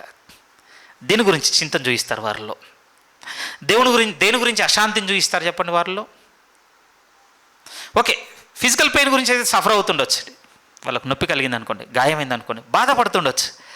కానీ ఆ బాధ అంటే వాళ్ళని ఏమి చింతలోనికి అయితే తీసుకెళ్ళదండి. పరిగెత్తుకొస్తారు, మనకు చెప్పేస్తారు. వాళ్ళ ఆలోచన ఏమిటి అంటే, వాళ్ళ ధైర్యం ఏమిటి అని అంటే, సొల్యూషన్ చూపెడతామని. మనమే సొల్యూషన్ చూపించకపోతే ఇప్పటివరకు ఎందుకు చెప్తారు చెప్పండి అన్నీ? మనం కూడా ఒకప్పుడు ఎందుకు చెప్పాం? సొల్యూషన్ చూపిస్తామనే కదా. ప్రభు కూడా అదే అంటున్నాడు ప్రియమైన వాళ్ళారా. మీతో అన్నాను కదా, ఒక ధనవంతుడు ఉన్నాడండి మన తండ్రి. ఒక ఉన్నతమైన భవంతి, కొన్ని వందల మంది పనివారు, తన దగ్గర ఆహారానికి కొరత లేనంత సమృద్ధితో ఉన్నతంగా ఉన్నాడండి. కానీ ఎందుకో మతి స్థిమితం కోల్పోయి రోడ్డు మీద పిచ్చి వాళ్ళుగా తిరుగుతున్నది మనమే ఈ భూమి మీద. ధనాన్ని ఆశ్రయిస్తున్నాం ప్రియమైన వాళ్ళారా. మనం వాక్యపట్టంగా చదువుకున్న మత్తయి సువార్త 6వ అధ్యాయం మనకు నేర్పించేది అదే. కొన్ని పదాలు చదువుదామండి అక్కడ ప్లీజ్ ఒకసారి అండి. మత్తయి సువార్త 6వ అధ్యాయం. ఈ పదం నాకు బాగా నచ్చింది ప్రియమైన వాళ్ళారా. ఈ వీక్ మెడిటేషన్లో ప్రీవియస్గా నేను అబ్జర్వ్ చేయలేదండి ఆ పదం. ఓ నిజమే కదా, ఇది చదివి ఉండాల్సింది ఇంతకుముందే అనిపించింది. 26వ వాక్యం చదువుతున్నాను. మత్తయి సువార్త 6:26. మత్తయి సువార్త 6వ అధ్యాయం 26వ వాక్యం. ప్రభు అన్నాడు, ఇంకా మీరు చింతపడకండి, ఏం తిందుమో ఏం తాగుదుమో ఏం ధరించుకుందామో అన్న విషయాల గురించి చెప్పుకుంటూ వచ్చి 26 ఆకాశ పక్షులను చూడుడి, అవి విత్తవు కోయవు, కొట్లలో కూర్చుకొనవు, అయినను వాటి పరలోకపు తండ్రి అనలేదు ప్రియమైన వాళ్ళారా. బాగా హృదయానికి చేది, మీ పరలోకపు తండ్రి వాటిని పోషించుచున్నాడు. మీ పరలోకపు తండ్రి వాటిని పోషించుచున్నాడు. వాటి పరలోకపు తండ్రి వాటిని పోషించుచున్నాడు కనుక మీకు ఒక పరలోకపు తండ్రి ఉన్నాడు, మిమ్మల్ని కూడా పోషిస్తాడని నమ్మండి అని రిఫరెన్స్ ఇవ్వటం లేదు. మీనింగ్ అలా లేదండి. అది ఎలా ఉందో తెలుసా? ఆయన దృష్టికి ఎన్నిక లేనివి ఒక విధంగా, ఆయన దృష్టికి పరిగణలో లేనివి, లేకపోతే ఆయన దృష్టికి ఆయన దయాపూర్వకమైన సంకల్పమును పొందుకునే అర్హతలో లేని వాటిని పోషించుచున్న దేవుడు, ఆయన మీకు పరలోకపు తండ్రి నాకు పరలోకపు తండ్రి అయినప్పుడు మనల్ని పోషించడా? శాంతి ఉంది ప్రియమైన వాళ్ళారు. అందులో మనకు శాంతి ఉంది. ఎప్పుడో తెలుసా? దేవుడు తండ్రి అని అర్థమైనప్పుడు. అదండి వింటే కాదట ప్రియమైన వాళ్ళ. ప్రభు నా యొద్దకు రండి, నేను మీకు బయలుపరుస్తాను, నేను మీకు వెల్లడి చేస్తాను. కండిషన్ ఏమిటి అంటే ఆయన దగ్గరికి వెళ్ళటం ప్రియమైన వాళ్ళారా. అప్పుడప్పుడు అండి మనం అంతకుముందు ఎప్పుడు తెలియదు, లాస్ట్ ఇయర్ అనుకుంటాను, సంకాపర్ గారు ఫోన్కి మీరు దూరం ఉండండి ఈ వీక్ అంతా, మీరు దాంతో ఎంత టైం స్పెండ్ చేస్తున్నారో అందరూ మీ స్క్రీన్ షాట్ షేర్ చేయండి గ్రూప్లో అన్నప్పుడు ఫస్ట్ టైం తెలిసిందండి. ఓకే, మన వెల్ బీయింగ్ అని ఒక ఆప్షన్ ఉంటుంది ఫోన్లో, దాంట్లో మనం డిస్ప్లేని ఎంత వాడతామో అందులో చూడొచ్చు అని. మనం ఫోన్ ఎంతసేపు వాడామో అవర్స్ ఉంటుంది అందులో. అది ఇప్పుడు నాకేం నేర్పిస్తుంది తెలుసా ప్రియమైన వాళ్ళరా? ఇప్పుడు క్రీస్తుతో మనం ఎంత సమయం గడుపుతున్నామో ఏమన్నా ఉందా మన దగ్గర చూసుకోనికి? మీరు నా యొద్దకు రండి అంటున్నాడు, క్లియర్గా ఉందండి ఆ స్టేట్మెంట్, ఆ వాక్యం, నా యొద్దకు రండి. వెళ్ళిన సమయం ఎంత ఉంది మన దగ్గర? 24 గంటల్లో. పోయినవి వారం, లేకపోతే ఎస్టర్డే అనుకుందాం, శనివారం మనం దేవుని యొద్దకు చేరుకుని క్రీస్తు యొద్దకు వెళ్ళిన సమయం ఎంత మన దగ్గర? మీరు ఫోన్ ఓపెన్ చేస్తే చూపిస్తుంది 3 గంటలు, 5 గంటలు, 7 గంటలు. మీరు ఫోన్తో గడిపిన సమయం అయితే మీకు కళ్ళకు కనపడుతుంది. క్రీస్తు దగ్గరకు వెళ్ళి ఆయనతో స్పెండ్ చేసిన టైం ఎంత మనతో?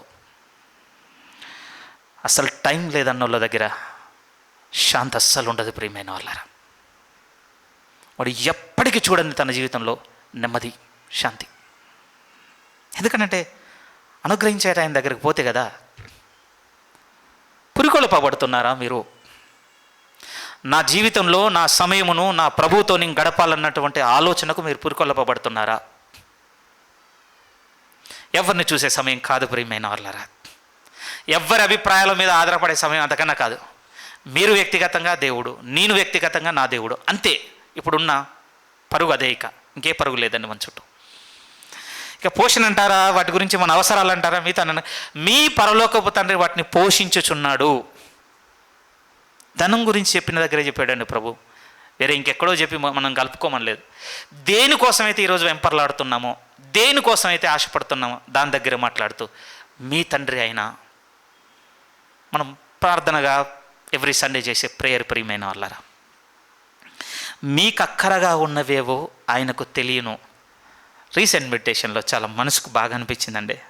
ఎంత బాగా అనిపించిందంటే, నాకు అక్కరగా ఉన్నవేవో నాకు తెలియకుండానే దేవునికి ముందు తెలిసాట నా అక్కర్లు. పట్టుకున్నారా నా తెలుగు ఫ్రేజ్ని? మనకు అక్కరగా ఉన్నవేవో మనకు తెలియకముందే మన అక్కర్లు తెలిసాటండి. ఎంత ముందు ఉన్నాడు చూడండి. అర్థమైందా? ఇది పట్టుకోవాలి మన హృదయం. దేవుడు తండ్రి అన్న మాటలో చాలా లోతున్నది ప్రియమైన వాళ్ళారా.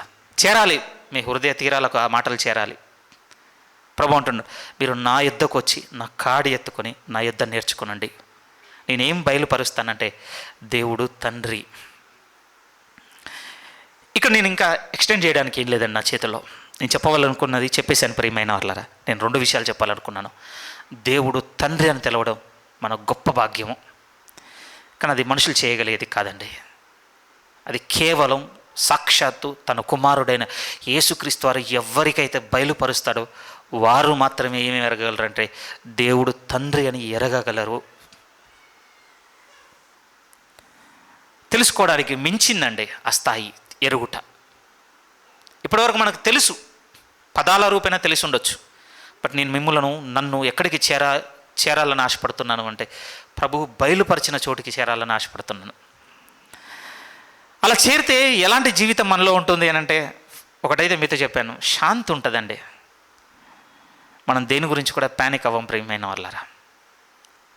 కొన్ని గుర్తులు చూద్దామండి. ప్రభు తండ్రి అని నమ్మగలిగితే యేసుక్రీస్తు వారి జీవితంలో నుంచే తీసుకొని కొన్ని గుర్తులు చూసుకోవడానికి ప్రయత్నం చేద్దాం. ఒక విధంగా అండి మనకు ఒక పర్సనల్ ఐడెంటిటీ దొరుకుతుంది ప్రియమైన వాళ్ళరా. మీ రేషన్ కార్డు, మీ ఆధార్ కార్డు, మీ పాన్ కార్డు, మీ పాస్పోర్ట్ కార్డు, ఈ అన్ని ఐడెంటిటీ కార్డులు కావండి. నిజం, ప్రభుత్వ గుర్తింపులు అంతాయి, అంతకుమించి ఏం లేదండి. అది మన గుర్తింపు కాదు. కొద్ది రోజులుగా అండి వస్తున్న తరాలకు కొన్ని పేర్లు ఇచ్చుకుంటూ వస్తున్నారండి. మరి అది ఎప్పుడు స్టార్ట్ అయిందో తెలియదు, కానీ ఇప్పుడున్న జనరేషన్ మాత్రం ఆల్ఫా జనరేషన్ అంటున్నారట. కొంతమంది తెలుసు, అది మీరు సోషల్ మీడియా లేకపోతే కొన్ని వింటే మీకు తెలిసిపోద్ది. రాబోతున్న జనరేషన్ ఏంటంటే బీటా జనరేషన్ అట అండి. దీని ముందున్న జనరేషన్ ఏంటంటే జెడ్ అట, దాని ముందు వై అట, దాని ముందు ఎక్స్ అట. ఎందుకు ఇస్తున్నారు ఈ టైటిల్స్ అన్నీ అంటే, ఇప్పుడున్న తరం యొక్క స్వభావాన్ని బట్టి టైటిల్ ఇచ్చుకుంటూ వెళ్ళిపోతున్నారండి. నేను కూడా గూగుల్ చేశాను ఎక్కడి నుంచి సీక్వెన్స్ ఉంది అని అంటే 1960, 70లో ఎక్స్ అన్నారటండి. ఆ తర్వాత 70 to 90 అనుకుంటాను దాన్ని వై అన్నారు. 90 to 2009 వరకు ఏమో జెడ్ అన్నారు. మనకు 2019 నుంచి ఇప్పుడు 25 వరకు, 2009 నుంచి 25 వరకు ఇది ఆల్ఫాట. తర్వాత 26 నుంచి 39 వరకు బీటాట. ఇచ్చి ఏం చెప్తున్నారు వీళ్ళు అని అంటే, జనరేషన్లో మార్పులు చెప్పుకుంటూ వస్తున్నారండి ఆ టైటిల్స్ ఇచ్చి. మార్పులు ఏమిటి అని అంటే, నిజంగా ప్రియమైన వాళ్ళరా, ఇప్పుడున్న ఈ జనరేషన్ అంట యాంగ్జైటీతో సఫర్ అవుతున్న జనరేషన్ అండి. అటెన్షన్ సీకింగ్తో సఫర్ అవుతున్న జనరేషన్. దేని మీద కూడా ఫోకస్ లేని జనరేషన్ ఇది. స్పాన్ ఎంతో తెలుసా అండి?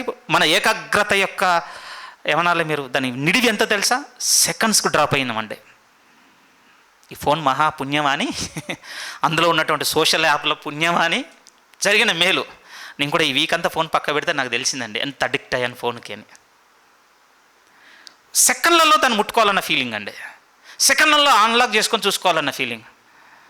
అయ్యో బాబోయ్, ప్రపంచంలో అండి ఉత్తమంగా బిజీగా ఉన్నవాడు ఎవడట అంటే యవనస్తుడట.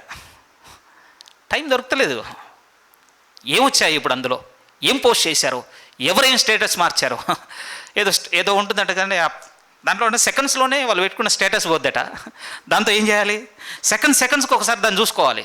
మరి ఇంతకుముందు పెట్టిన పోస్ట్ చూడకపోతే మళ్ళీ మిస్ అవుతాం కదా మనం. ఐ థింక్ స్నాప్చాట్ సంథింగ్ అనుకుంటాను అన్నది, నాకు తెలియదు ప్రాపర్గా. ఒకటి ఏమర్థమైందంటే ఆల్ఫా జనరేషన్ ఇది. ఎందుకు ఈ మాటలు మీతో చెప్తున్నాను అనంటే, ఈ జనరేషన్కి ఐడెంటిటీ లేదటండి. అసలు ఈ జనరేషన్కి అసలు గుర్తింపే లేదు. అధికారానికి ఒప్పుకోవటం లేదు ఈ జనరేషన్, లేదండి. ఒక విధంగా ఇప్పుడంటే ఎంత పరిస్థితి, అథారిటీకి సబ్మిట్ అయ్యేటువంటి తరంగా లేదండి. ఇప్పటి నుంచి కాదు, ముందు నుంచి తరాల నుంచి అదే జరుపుకుంటూ వస్తుంది. ఇది మీతో చెప్పడంలో నా ఉద్దేశం ఏమిటి అంటే, ఇప్పుడు మనం ఒక విధంగా అండి రూట్లెస్ అయిపోయామండి. ఇంకొక సేవకుడు కూడా చాలా బాగా అన్నాడు, అసలు ఇది ఫేస్లెస్ జనరేషన్ అనేసాడండి. అసలు చెప్పడానికి నమూనానే లేదు ఈ తరానికి. మనమేంటి మరి చాలా గొప్పగా ఫీల్ అవుతున్నాం. సరే, బయట ఏం జరుగుతుందని చెప్పడం నా ఉద్దేశం కాదు, కానీ ఇది మీతో పంచుకోవడంలో నా అభిప్రాయం ఏమిటి అని అంటే, దేవుడు తండ్రి అని మనకు వెల్లడైతే మన జీవితంలోనికి వచ్చేది మొట్టమొదటి ఏమిటంటే, మనకు ఒక ఐడెంటిటీ ఉంది ప్రియమైన వాళ్ళారా. చెప్పుకోవడానికి మనకు ఒక నమూనా దొరుకుతుంది. నిజమండి. పూర్వపు మన ముందున్న తరాల పెద్దలండి, వారి తండ్రి ద్వారా వారిని పరిచయం చేసుకోవడానికి చాలా ఆనందపడ్డ తరాలండి ఒకప్పుడు. ఫాదర్స్ని బట్టే పిల్లలకు గుర్తింపు ఉండే ఒకప్పుడు. ఎదుగుదల కాదు ప్రియమైన వాళ్ళారా. ఏది ఇప్పుడు పిల్లల ఎదుగుదలను బట్టి తండ్రికి పేరు వచ్చిందనేది ఎదుగుదల కాదు. నా మాట పట్టుకుంటున్నారా మీరు? అలాంటి ఆశతో మీరు ఉండకండి ప్లీజ్. పిల్లల ఎదుగుదలను బట్టి తండ్రికి పేరు వచ్చిందన్న ఆ ఆలోచనలు మీరు ఉండకండి ప్లీజ్. అది బిబ్లికల్గా మనల్ని చంపుతుంది. అందుకోసమేనండి అథారిటీకి లోబడటం లేదు పిల్లలు. ఈరోజు ఏ తండ్రి తన పిల్లలను డిసిప్లైన్ చేయడానికి అనుకూలంగా ఉంది చెప్పండి? వాతావరణం ఏ ఇళ్లలో భయపడుతున్నారండి. ఎక్కడ తిరగబడతారో, ఎక్కడి నుంచి వెళ్ళిపోతానంటారో, ఇంకే విధంగా బ్లాక్మెయిల్ చేస్తారో చూసారా? అథారిటీ లేదండి ఈరోజు. ఒక అథారిటీకి లోబడాలని మనసుతో లేదు ఈ తరం. ఎందుకు పోయింది ఇదంతా అంటే దేవుడు అన్న తండ్రి అన్నటువంటి విలువ తెలియకపోవడం వల్ల. ఆ విలువ అటు ప్రియమైన వాళ్ళరా మనకు ఒక గుర్తింపునిస్తుంది. ఒక మాట చదువుతాను చూడండి. యోహాను సువార్త 1వ అధ్యాయం. యోహాను సువార్త 1వ అధ్యాయం కొంచెం ఒక 15 నిమిషాల్లో నేను ముగించడానికి ప్రయత్నం చేసేస్తాను. యోహాను సువార్త 1వ అధ్యాయము 12వ వాక్యం మీరు చూడగలిగితే 12లో అంటున్నాడు, తన్ను ఎందరు అంగీకరించరో, ఎవరిని? యేసుక్రీస్తు వారిని ఎందరు అంగీకరించరో వారందరికీ, అనగా తన నామమునందు విశ్వాసం ఉంచిన వారికి దేవుని పిల్లలగుటకు ఆయన అధికారము అనుగ్రహించెను. ఈ మాట మనకు నేర్పించేది ఏంటో తెలుసా ప్రియమైన వాళ్ళారా? ఒక రోజు ఉందండి, ఒకరోజు వచ్చి చాలామంది ప్రభు ముందు నిలబడి నువ్వు మాకు తెలుసు, నువ్వు మాకు తెలుసు, నువ్వు మాకు తెలుస్తా అని పిలుస్తారట అండి. అప్పుడు వారందరితో ప్రభు అనబోయే మాట ఏంటో తెలుసా? నేను మిమ్మును ఎన్నడూను ఎరుగను. ఏం నేర్పిస్తుందండి ఆ పదం మనకు? ఏం నేర్పిస్తుంది? అసలు ఐడెంటిటీ లేదు మీకు. నా దగ్గరకు వచ్చి నేను పలానా అని చెప్పుకోవడానికి ఐడెంటిటీ లేదు మీకు. కానీ ఎప్పుడు ఉందో తెలుసా అండి మన గుర్తింపు? తన్ను ఎందరు అంగీకరించరో, తన నామమునందు విశ్వాసం ఉంచిన వారందరికీ దేవుని పిల్లలగుటకు ఆయన అధికారం అనుగ్రహించెను. ఇప్పుడు మనకు ఒక తండ్రి ఉన్నాడని చెప్పుకోవచ్చు ప్రియమైన వాళ్ళారు. ఎప్పుడు అంటే దేవుడు మనకు తండ్రి అని బయలుపడితేనే చాలా ధైర్యంగా ఆ రోజు దేవుణ్ణి తట్టొచ్చు మనము. ప్రభువా నన్ను జ్ఞాపకం చేసుకో. నిజమండి, చిన్న విషయాలు కాదు. రెండో విషయం మనకేం అర్థమవుతుంది అంటే దేవుడు తండ్రి అని మనం బయలుపడితే ఐడెంటిటీ మాత్రమే కాదండి, మనకు ఒక నిత్య నివాసం ఉందని, లేకపోతే మనకు ఒక ఇల్లు ఉందని కూడా మనకు ఒక నిర్ధారణ వస్తుంది ప్రియమైన వాళ్ళారా. నేను బాగా ఇష్టపడే మాట, ఎక్కువసార్లు సంఘంలో ఈ మధ్యకాలంలో మీ చెవులలో బాగా వినిపించిన మాట, హెబ్రీలకు రాసిన పత్రికలోనికి రండి ప్లీజ్. హెబ్రీలకు రాసిన పత్రిక 13వ అధ్యాయం. హెబ్రీలకు రాసిన పత్రిక 13వ అధ్యాయం 14వ వాక్యం చదువుతున్నాను, చూడండి దయచేసి. హెబ్రీలకు రాసిన పత్రిక 13వ అధ్యాయం 14. నిలవరమైన పట్టణము మనకిక్కడ లేదు. చాలా పెద్ద పోరాటం ఉందండి ఈరోజు. ఆ పోరాటంతో పాటు చాలా పెద్ద అప్పు కూడా ఉంది ఈరోజు. ఆ పదాలు మీకు అర్థం కావాలి. చాలా పెద్ద పోరాటము, ఆ పోరాటం వెనుక పెద్ద అప్పు. దేనికి అనంటే ఒక నిత్య నివాసముని ఇక్కడ కట్టుకున్నాము. దేవునికి స్తోత్రము. అట్లీస్ట్ మీకు అది ఇచ్చాడు, కానీ ఇచ్చిన దాని మీద మనసు మాత్రం ఇలా పెట్టుకోవద్దు. ఇది నా నిలవరమైన పట్టణం అని మాత్రం మనం మనసు పెట్టుకోవద్దు. ఎందుకంటే ఇది మన ఇల్లు కాదు ప్రియమైన వాళ్ళరా. 2 ఉపమానాలు బలంగా చెప్తానండి. సుంకరి పరిసయ్యుడు ప్రార్థన చేయుటకు దేవాలయంలోనికి వెళ్ళారు. ప్రార్థన అంతా అయిపోయింది. ప్రభు ఎవరో నీతిమంతుడు చెప్పేశాడు. చెప్పిన తర్వాత ఆ ఉపమానంలో కన్క్లూజన్ వర్డ్ ఏంటో తెలుసా? సుంకరి నీతిమంతుడని తీర్పు పొంది ఎక్కడికి వెళ్ళాడని ఉందంటే తన ఇంటికి వెళ్ళను అన్న పదప్రయోగం చేశాడు ప్రభు. భూ సంబంధంగా కాదు ప్రియమైన వాళ్ళారా, దేవుని పరిశుద్ధ లోకమునకు. ఎందుకంటే దేవుడు తండ్రి అని మనకు అర్థమైతే ఆ తండ్రి ఉన్నటువంటి చోటు మనకేమవుతుందంటే ఇక నివాస స్థలం అవుతుంది. పరలోకం మన ఇల్లుగా ఉంటుంది ప్రియమైన వాళ్ళారా. ఒకవేళ దేవుడు పరలోకం నుంచి ఎగ్జిట్ అయ్యాడు అనుకోండి, ఆయన బయటికి ఎగ్జిట్ అయిన తర్వాత కూడా మళ్ళీ పరలోకం నా ఇల్లు అని చెప్పొద్దు. ఆయన ఏ చోట ఉంటే ఆ చోటు మన ఇల్లు. ఎందుకంటే రెవల్యూషన్ ఎండింగ్ మనకు చెప్తుంది దేవుడు పరలోకమును విడిచిపెట్టి కొత్త ఆకాశము కొత్త భూమిలోనికి రాబోతున్నాడు. అక్కడికి పోవాలి మళ్ళీ. సరే, అల్టిమేట్గా నేను చెప్పే రెండోదో మూడోదో అనుకోండి. ఇంకొక ముఖ్యమైన విషయం ఏంటంటే దేవుడు మనకు తండ్రి అని వెల్లడైతే మనకి ఇంకొక భరోసా ఏమిటి అంటే మనకి ఇల్లు ఉందని తెలుస్తుంది. ధనవంతుడు లాజరు ఉపమానం కూడా ప్రభువు చెప్పాడు. అందులో కూడా అండి నిజంగా లాజరు ఒక పెద్ద ఎస్కాట్తో వెళ్ళాడండి. బాగుంటుంది ఆ పదం. లూకాసు వార్త 16 ప్లీజ్ రండి. లూకాసు వార్త 16వ అధ్యాయం. ఈ పదం నాకు కామెంటరీస్ చదువుతున్నప్పుడు చాలా మనసుకు తగిలింది ప్రియమైన వాళ్ళారా. ఎందుకనంటే ధనవంతుడు చచ్చిపోయాడు, లాజరు చచ్చిపోయాడు. కానీ ధనవంతుడు మాత్రం ఎలా పోయాడు అంటే సింగిల్గా వెళ్ళిపోయాడండి. వచ్చి తీసుకెళ్ళేవాడు ఎవ్వలేడు అన్నీ. కానీ లాజరు చనిపోయాడు ప్రియమైన వాళ్ళారా. తీసుకెళ్ళాలనుకుంటే అండి ఒక దూత ఈజీగా తీసుకెళ్ళగలదండి లాజర్ని. కానీ ప్రభు చెబుతున్నటువంటి ఆ సందర్భంలో వాడిన పదాలు ఎంత అద్భుతము అని అంటే 22వ వాక్యం నుంచి చదువుతున్నాను. 22 లూకాసు వార్త 16:22. ఆ దరిద్రుడు చనిపోయి దేవదూత చేత అనటం లేదు, దేవదూతల చేత అబ్రహాము రొమ్మున అనుకొనుటకు కొనిపోబడెను. ఒక ఇంటికి ఏ విధంగా దేవుడు ఆహ్వానిస్తున్నాడు చూడండి ప్రియమైన వాళ్ళారా. తండ్రిని మనం నమ్మాలండి. ఇంకొక ఉపమానం కూడా చెప్తాను, ఇదే లూకాసు వార్త నుంచి. చాలా దూరం నుంచి చూశాడు, అర్థమైపోయింది. నిజంగా కొడుకు ఏం వెతుకుతుండొచ్చు అని అంటే, మళ్ళీ ఇంకొక పని చోచే, నేను ఎక్కడైనా పని చేసి బతికితే చాలు అన్నటువంటి పని చోటును వెతుకుతున్నాడు. డిఎల్ మోడీగా డిఎల్ అని అన్నారండి ఆయన. అద్భుతం అనిపించింది. ఆ కొడుకు ఇంటికి తిరిగి వస్తున్నప్పుడు ఏమనుకున్నాడట అంటే, నేను మళ్ళీ పని చేసుకోగలిగే చోటు ఆ ఇంట్లో నాకు ఏ మూల దొరుకుతుందని ఆయన ఆ మూల వెతుకుతున్నాడు. కానీ పరిగెత్తుకొని పొయ్యి మెడ మీద పడి ముద్దు పెట్టుకున్న తండ్రి మనసు ఏం వెతికింది అని అంటే, ఇప్పుడు ఎస్కాట్కి మొత్తం వచ్చేయండి, పనులందరూ రండి, ఒక్కొక్కటి ఆయన తీసివేసి ఒక్కొక్కటి ప్రశస్తమైన వాటిని తొడిగించి ఇప్పుడు ఇంట్లోకి తీసుకుని రండి.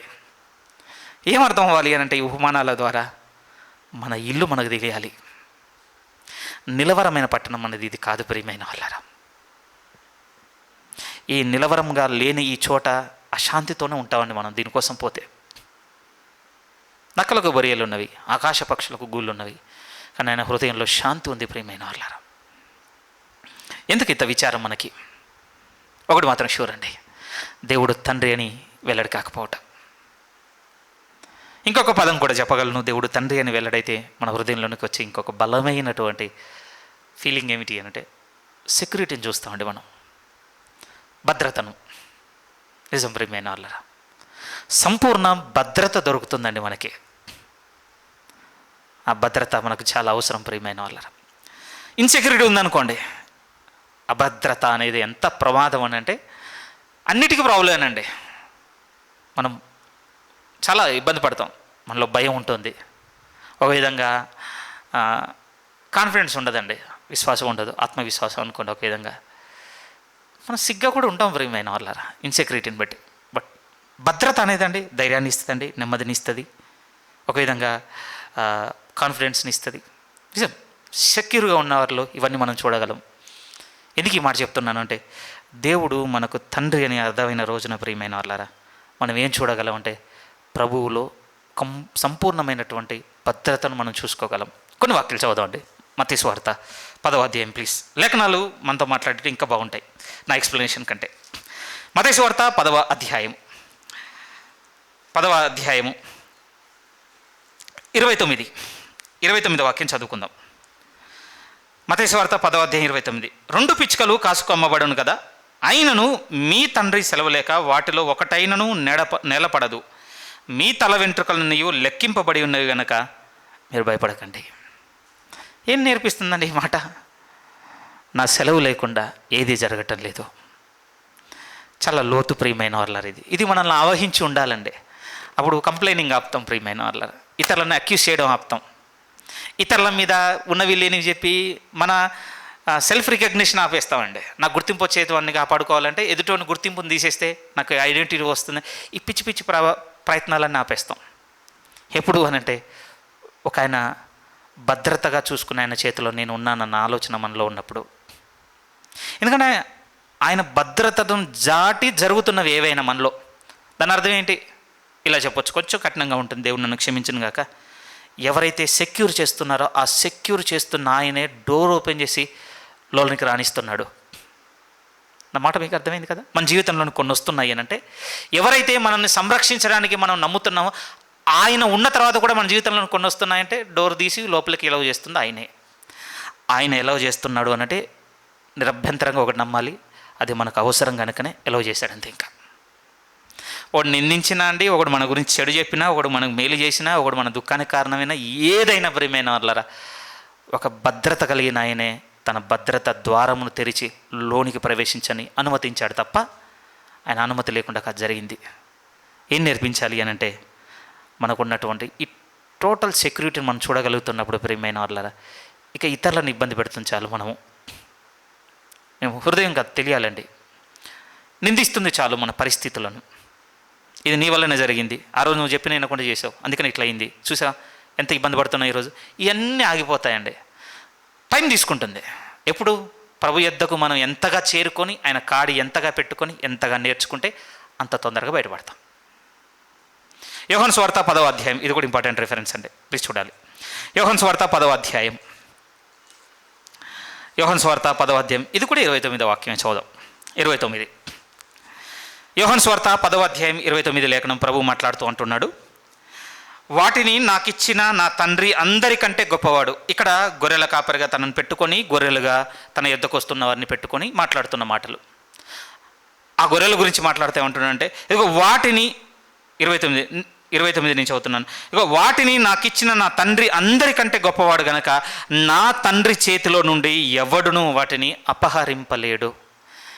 ఎవరి చేతిలో ఉన్నాము అని అంటే దేవుడు తండ్రి అని అర్థమైతే ప్రియమైన వాళ్ళారు, మనం ఆయన చేతిలో ఉన్నాం, అపహరించేది ఇంకేది లేదు. భరోసా అయితే ఉందండి. ఎప్పుడు భరోసా ఉంటుంది అంటే భద్రత ఉన్నప్పుడు, అంతే.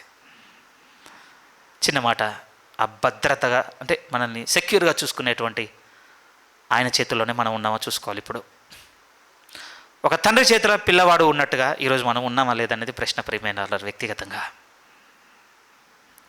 మీరు పట్టుకోవాలి ప్రియమైన వాళ్ళారు. ఈ మాటలు మీ హృదయానికి చేరాలి.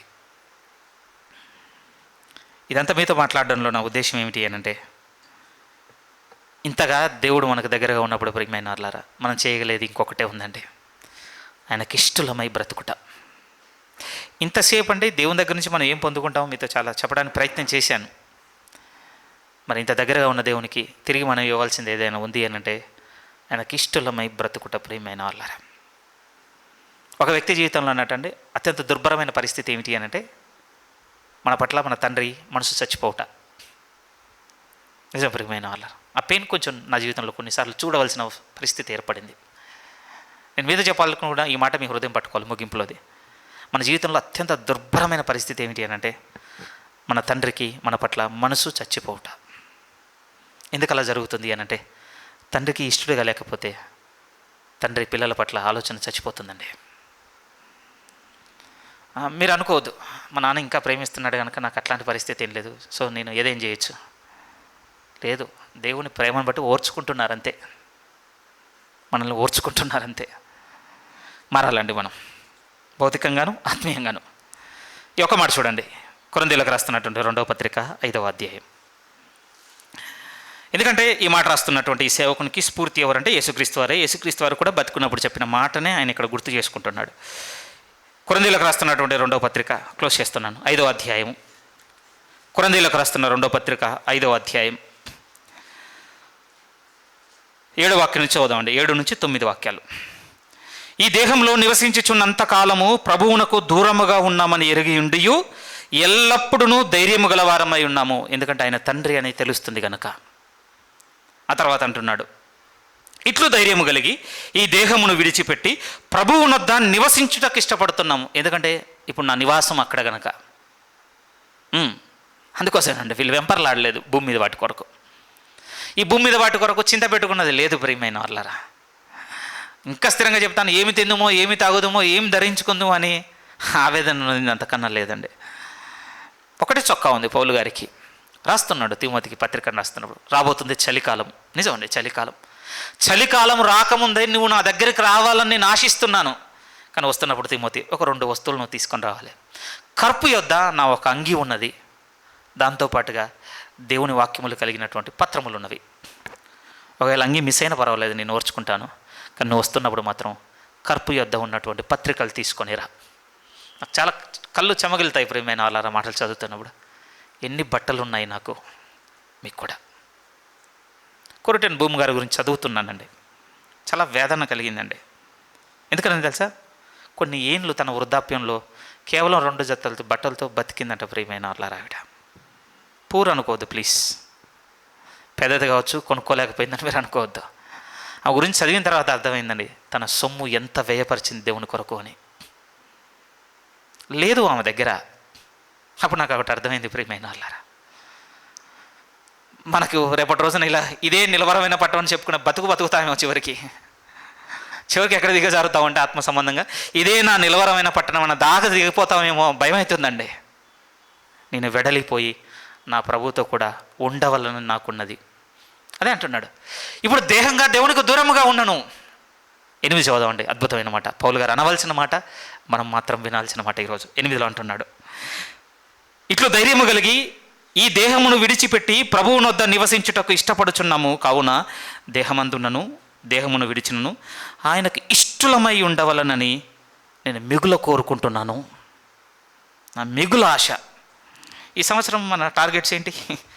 కాస్ట్లీ ఫోనా, కారా, ఇల్లా, సెటిల్మెంటా, సెటిల్డా, బంగారమా, ఏంటి మన మిగుల ఆశ? అందరం పట్టుకొని వెళ్దామండి ఈ మాట హృదయంతో. ఏంటి మన మిగుల ఆశ? నేను నా దేవునికి ఇష్టడనై ఉండవలనని మిగుల నేను ఆశపడుతున్నాను. దేవుడు తండ్రి అయిన మనకు బయలుపడితే మనం నిలబడే చోటు, ఆయనకి ఎల్లప్పుడూ ఇష్టమైన కార్యమే చేయదు కనుక ఆయన నన్ను విడిచిపెట్టలేదని ప్రభు అన్న మాట దగ్గర నుంచి పౌలు గారు అంటున్నమాట. ఈ దేహమందునను దేహము విడిచినను ఎల్లప్పుడూ దేవునికి ఇష్టలమై ఉండవాలని అపేక్షించుచున్నాము. ప్రియమైన వాళ్ళారా, మొదటి పదము దేవుడు తండ్రి అని మన జీవితంలోనికి రావాలి. అందులో అండి మనకు శాంతి ఉంది, భద్రత ఉంది, మనకు ఒక గుర్తింపు ఉంది, మనకు ఒక నివాసం ఉంది, మనకు ఒక తోడు ఉంది ప్రియమైన వాళ్ళారా ఆ పదంలో. బట్ అది మనుషులు ఇచ్చేది కాదు, సాక్షాత్తు యేసుక్రీస్తు వారు నా యొద్దకు వచ్చి మీరు నా యొద్ద నేర్చుకోండి. ప్రయాసపడి మోస్తున్న భారం చాలండి మన జీవితంలో. ఎన్ని మోస్తున్నాం తెలుసా అండి? చాలా మోస్తున్నాం. వాటి గురించి ఎప్పుడైనా మాట్లాడతాను, ఎందుకంటే నేను దేవుని ముందు కనపడవలసింది ఉంది కదా. కానీ యేసుక్రీస్తు యొద్దకు మనందరం వెళ్ళాలి ప్రియమైన వాళ్ళారా. ప్రభువు వెల్లడి చేస్తాడు ఆయన మార్గము, ఆయన తీసుకుని వెళ్ళే గమ్యస్థానం ఏమిటంటే దేవుడు తండ్రి అని బయలుపరుస్తాడు. ఆ హయ్యెస్ట్ ప్లేస్కి మీరు నేను చేరుకోవాలని మనస్ఫూర్తిగా కోరుకుంటున్నాను. ఇప్పటి నుంచి ప్రార్థన కలిగి ఉందాం. స్థిరంగా నా ప్రభువా నాకు వెల్లడి చెయ్యి, నాకు ప్రత్యక్షపరచు.